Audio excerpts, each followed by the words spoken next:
បាទសួស្តីបងប្អូនហ្នឹងហើយថ្ងៃនេះខ្ញុំមានវីដេអូចែកចំណេះដឹងមួយដល់បងប្អូនដែលបង់លុយ Telegram រួចណាហ្នឹងហើយអញ្ចឹងបច្ចុប្បន្ន Telegram កាលណាយើងបង់លុយមានតាមវិធីច្រើនអញ្ចឹងបង់តាម Visa Card ហ្នឹងហើយតែចំពោះវីដេអូនេះគឺខ្ញុំបានបង់លុយតាម Visa Card AVA ហ្នឹងហើយអញ្ចឹងបងប្អូនបង្កើត Visa Card ហើយយើងត្រូវ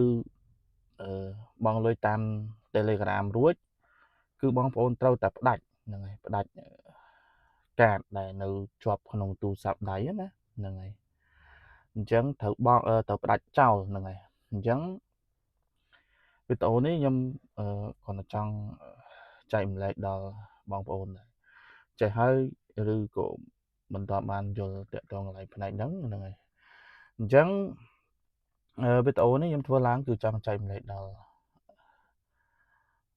មិត្តជាងដៃថ្មីឬក៏បងប្អូនដែលគាត់មានបញ្ហាក្រុមហ៊ុន Telegram ដែលយើងបានបង់លុយហើយអញ្ចឹងយើងត្រូវផ្ដាច់កាតហ្នឹងឯងអញ្ចឹងខ្ញុំសូមនិយាយវីដេអូនេះឡើងសារឡើងវិញហ្នឹងហើយជាដំបូងបងប្អូនចូលនៅក្នុង Play Store មកប្រភេទ Android ហ្នឹងហើយយើងចូលកន្លែងកាតដែលបងប្អូនបាន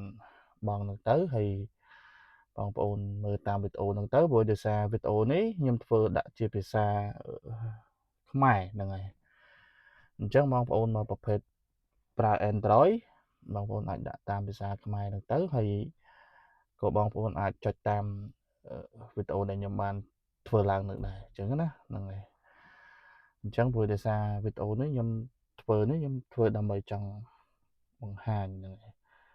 នៅអ្វីដែលខ្ញុំមានចំណេះដឹងហ្នឹងណាហ្នឹងហើយអញ្ចឹងខ្ញុំចង់បង្ហាញឲ្យបងប្អូនបានឃើញហ្នឹងហើយអញ្ចឹងវីដេអូនេះខ្ញុំមានតែប៉ុណ្្នឹងឯងសម្រាប់ពាក្យសម្ដីឬក៏អ្វីដែលនិយាយទៅវាលើសឬក៏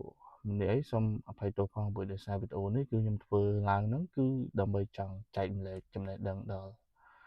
បងប្អូនដែលមិនទាន់ចេះផ្ដាច់ហ្នឹងឯងចេះវិសាកាតហ្នឹងឯងនៅក្នុងទូរស័ព្ទអញ្ចឹងវីដេអូនេះខ្ញុំនឹងអាចនឹងចេញតាក់ទងនឹង iPhone មួយទៀតព្រោះដោយសារ iPhone ខ្ញុំក៏បានធ្វើឲ្យដែរប៉ុន្តែខ្ញុំអត់ទាន់បានចែកម្លែកហ្នឹងហើយអញ្ចឹងចាំមើលខ្ញុំនឹងព្យាយាមបង្ហោះវីដេអូនៅពេល iPhone ហ្នឹងហើយតាក់ទង iPhone ម្ដងបង់លុយហើយ